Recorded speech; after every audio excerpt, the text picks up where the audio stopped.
Hello, welcome to another episode of the Kreft's Couch Pod with your host, Dr. Janine Kreft. I am here today to talk to you about a lot of different things, a lot of different awarenesses that have just dropped into my reality, and I'm currently having some clarity on and am going to workshop it with you because that's how these things go. And I'm looking at pedestaling people and chronic pain. Now, if you've listened to other episodes, you might have noticed recently I've made some interesting ties, but really it's come down to things that have come up in my life that have facilitated me getting more clarity on these things. So that's what I'm going to be talking about today. I wonder where we will go. But first, I want to start off by sharing a very new, raw, unfiltered, unstructured, unprogrammed, different, undefinable membership that I've ever created, which is office hours. That's it. Office hours. Basically, virtual office hours with me.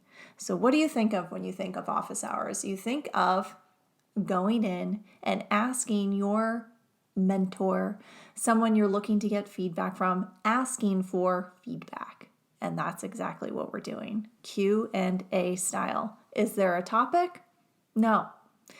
The energy, the information will come out based on people's questions. And I am obsessed with this format. I'm obsessed. This is probably my favorite format of doing facilitation. And for a while, I did it for a while and then I kind of stopped because I thought I needed to do things a different way.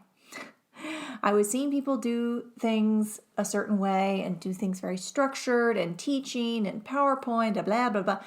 And I just thought that's what I should do. And I'm not against that. I'm not totally opposed to it.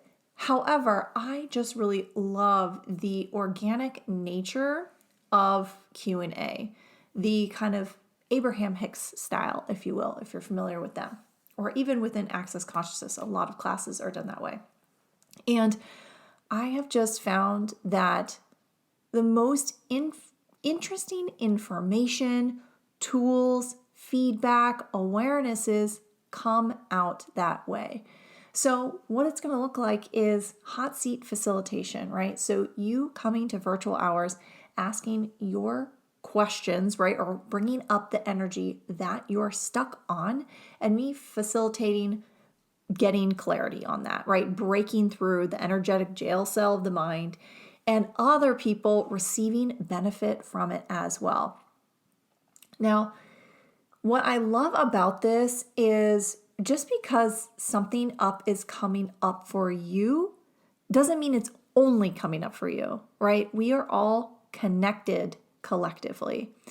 And by you putting words to an energy that perhaps someone else might not have the words to can be so helpful and so normalizing for folks to hear other people going through similar things.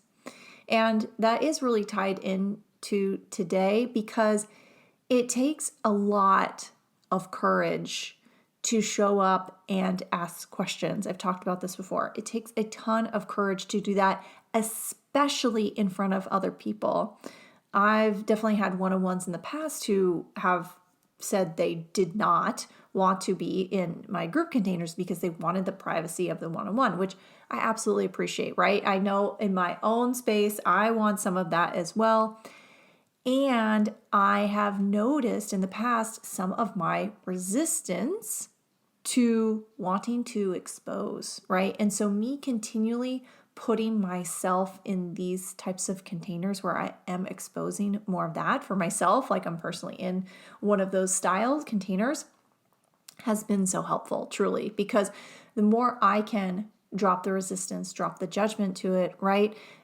The only more it helps me, hopefully you followed that proper grammar there, the more it helps me and the more it helps others, right? The imperfection, the messiness, the pain, the shadow, whatever you want to call it, whatever we're struggling with, it is just so helpful to hear it acknowledged by others. We are able to shift energy when we acknowledge it. So I'm speaking to you, other healers, spiritual leaders, counselors, therapists, because we are the ones that tend to resist it the most. I'm just saying. So what would it take to choose it?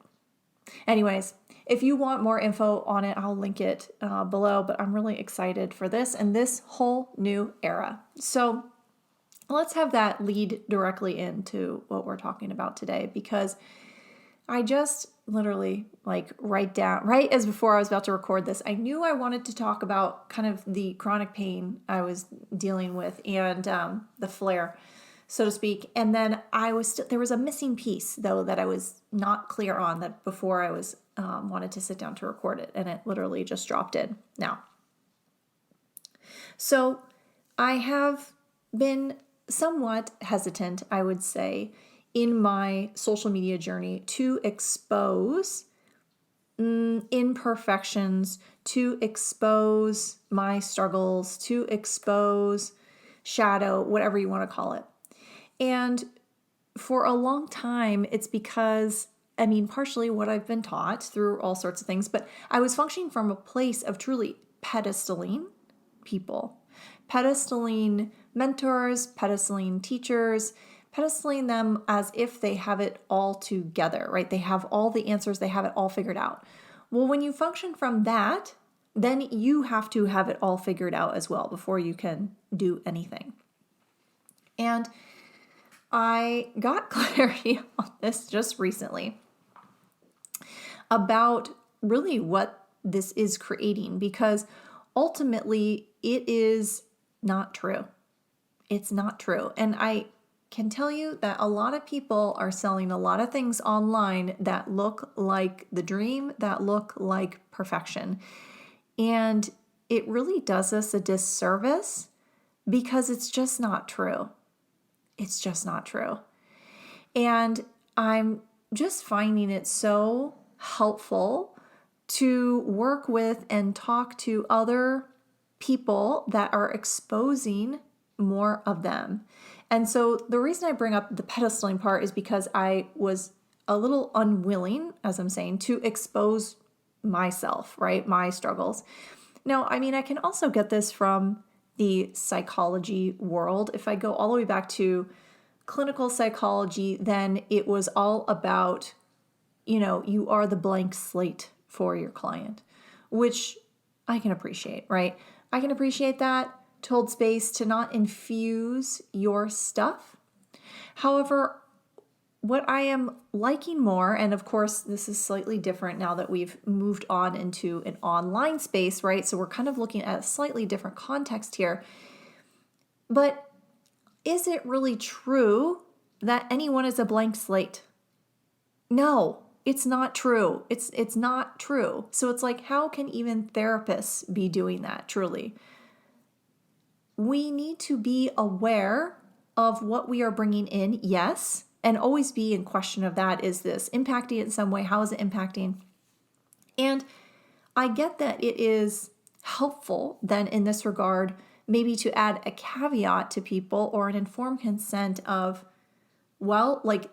because I have dealt with it this way, or this is what's come up for me, this is where my advice, my feedback, my facilitation is coming from, right? It's like no one is going to be free of bias. We're all skewed based on what we've been through, what we've been taught, our programming, and just our life experience. And so as long as people are aware of that, right, it empowers them to choose. It empowers them to choose, do they want to work with us? It empowers them to choose for themselves how much of this feedback, this facilitation is landing for me, right? And so when you acknowledge that no one is perfect, does it liberate you? And how much has all of us who haven't exposed it, shadow, whatever, been doing everyone a disservice? So I just acknowledge that piece of who are you pedestaling today? Where have you refused to look at the shadow, right? Because either time you go into judgment of, I hate this person or I love this person, they're the best, 100%, you block your awareness. You block your awareness in the totality of them versus being able to appreciate all pieces of them, right? And so just being aware of that piece. So I get that was the kind of major link to where I was a little resistant. I've shared it a bit before, but I get that it's still come from a place with regarding pain that I've dealt with in the past. I get that it's still come from a place of, well, let me make sure I'm offering enough knowledge so that they can still trust me, right? And it's like no one will have it all together all the time. They just won't, right? It's like, and folks can still teach based off their lived experiences. And I'm offering this because I want you to have clarity, more clarity on me. And when you're listening to me, right, that it's like, I've learned a lot. Yes, I've trained a lot. I've had a lot of lived experiences. I have a lot to offer. And I have other struggles. I have my own struggles, right, that I don't have it all figured out. And I am still learning and I am still growing and I'm walking alongside you in this process. So recently I shared on social media that I had pain flare up. And for me, the way I communicate it now is just as a scoliosis pain flare, if you will. I mean, it's like, could be way more than that or much simpler, but that's the terminology I have right now. And I've talked a little bit about the scoliosis in the past, but it's something that was officially diagnosed for me at 5 years old. So very early on. Now, to me, scoliosis is really interesting, and I have the point of view and function from the belief that pain and illness starts as an energetic root. It starts as an energy, some sort of held vibration in the body, stuck vibration in the body, that then becomes matter, right? Anything that is matter now was energy first. And so for me, it's like I get eventually, maybe many, many decades into the future, it will be energy medicine will truly be at the root. So that's what I'm looking at with this. So with scoliosis, especially because it's so interesting, there's really no clear consensus on why it happens, right? It creates the muscles to overfire energetically. Something is creating the muscles to overfire and pull the spine literally out of alignment. And so to me, when I look at things like this, especially scoliosis, it's okay. The spine is literally curving and contorting.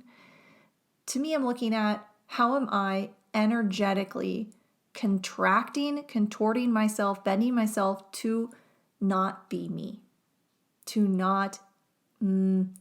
appease others. And, for for a long time, it's so funny. I've noticed people are always like, oh my God, when they first meet me, it's like, oh, you're so fun or you're so likable. And it's like, that's because I know exactly what to say.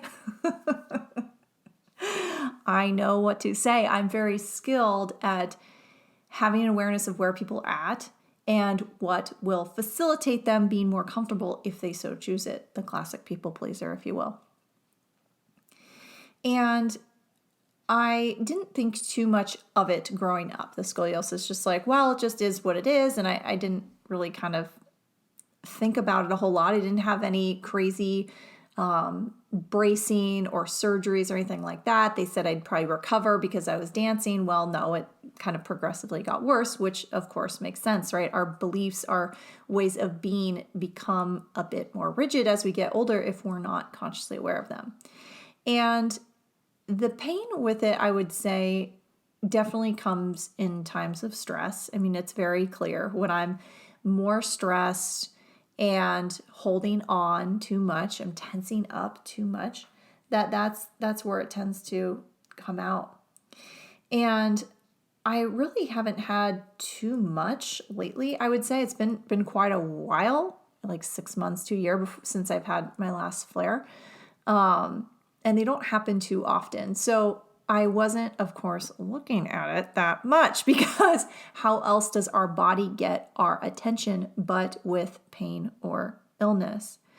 So backing up a little bit, because I want you to, whether or not you buy into the point of view that pain or illness is energetic at its root, I just want you to invite you to look at what else is possible here with this.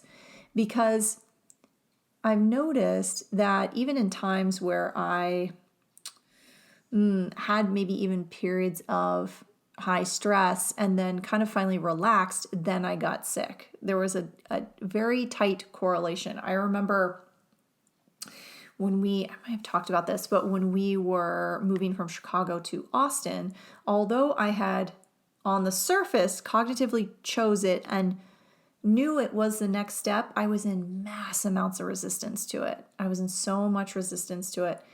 And I was so angry about it. And it's funny because it's like, this is the issue when you have done a lot of work or you are a trained healer or whatever therapist, is that you can understand why you might feel a certain way. So then there's almost this wanting to like bypass the raw feelings, right? It's like, well, you know it. I understand. Like, I'm cognitively choosing this. I'm empowered, right? It's like, I knew all the things. Like, I am choosing this. I get this is good. But I felt like the child throwing the temper tantrum, but then didn't allow the temper tantrum, right? Because it's like, I knew it cognitively didn't make sense, but instead stuffed it. And so what happened when I finally kind of released and let go into some allowance of the move and the transition in life, I got pretty sick, like a pretty bad flu. This is like back in 2017. And I was like, yep, that figures. At that point, I was of the belief that, okay, well, energetically, I see how I brought this on and how how my body chose to create this, so to speak. And if this is really pinging you to learn more about the energetics and its tie to pain and illness, I would check out German New Medicine, or I believe now it's called German Healing Knowledge.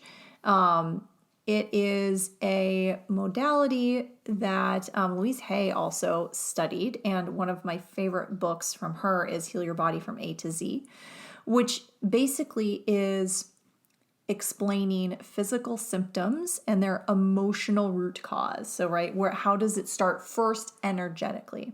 Now, I want to caveat this by saying, if you are having some sort of major medical emergency or something crazy is happening, like physically, like you broke your arm or there's a big cut, it's like you're not energetically going to do some work on it. You're going to go to the hospital. You're going to get stitches. You're going to do the appropriate things to take care of the matter in the moment, right?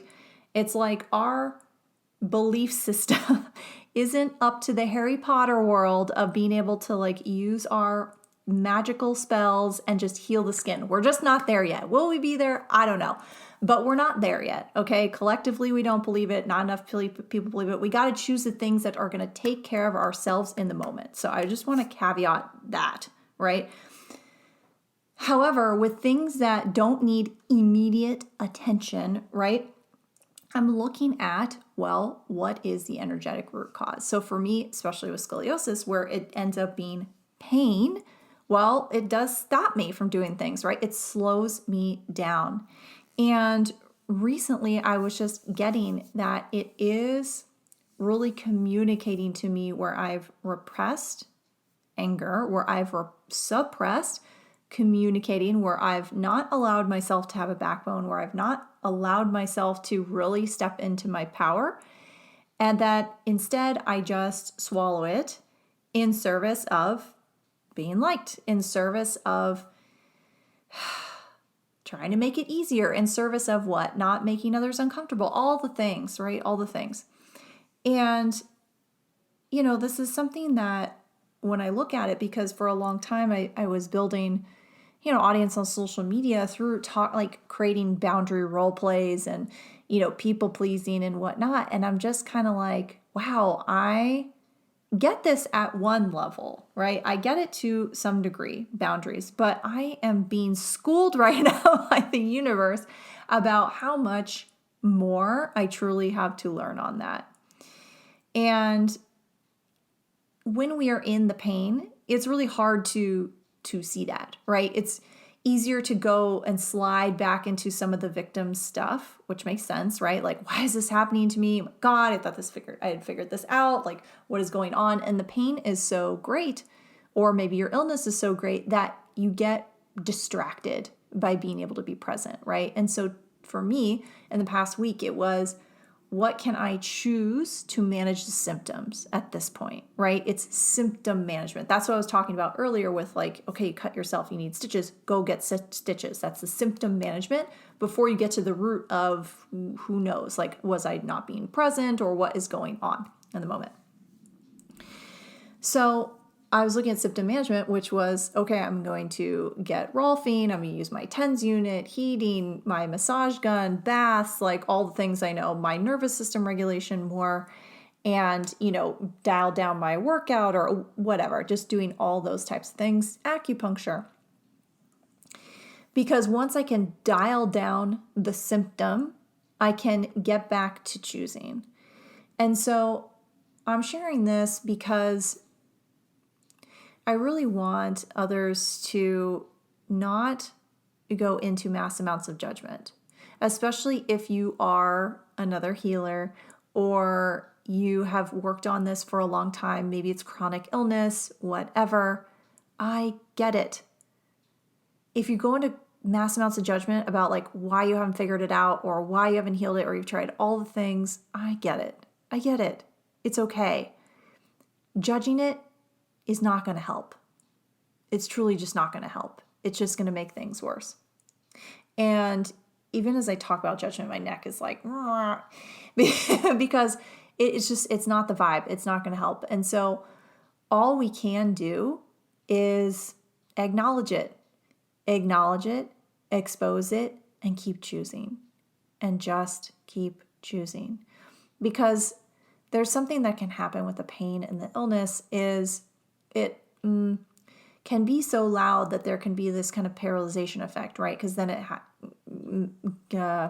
activates our nervous system, right? And I was even noticing myself going into some like freeze and shutdown of then just going into like doubt of, well, God, like, can I really help people? And oh my God, like I shouldn't be teaching any of this. It's like, oh, okay. Because I was functioning from a place of needing to have it all together. And it's just, there is no room for error with that place. There is no room, right? No wonder I feel contracted. No wonder I've been just, it goes into my body all of a sudden and then it can't tolerate it anymore. So I'm wondering what this is bringing up for you, where you could choose something else, where you have been unwilling maybe to expose a piece of you that would give your body some breathing room, some exhalation, that would be a contribution to others. What is it for you? And if you didn't pedestal people, if you didn't see them as having it all together, if you could see, yes, they have major gifts to offer, and yes, they have struggles too, would you give yourself more grace? Because that is what's true. Until next time.